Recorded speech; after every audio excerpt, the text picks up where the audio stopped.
კომენტარებში ვინც გვიწერთ. ამას ნუ იღებთ ვიცით, იმას ნუ იღებთ ვიცითო. აბა რამდენმა იცით ვანკისის ეს საფირმო სალატი.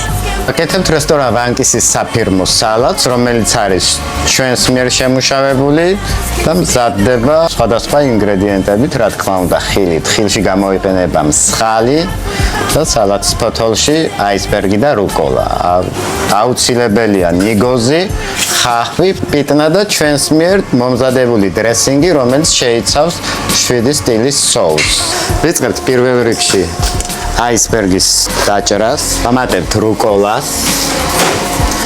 თან სასარგებლო მცენარეა, ვამატებთ ასევე წითელ ხავს.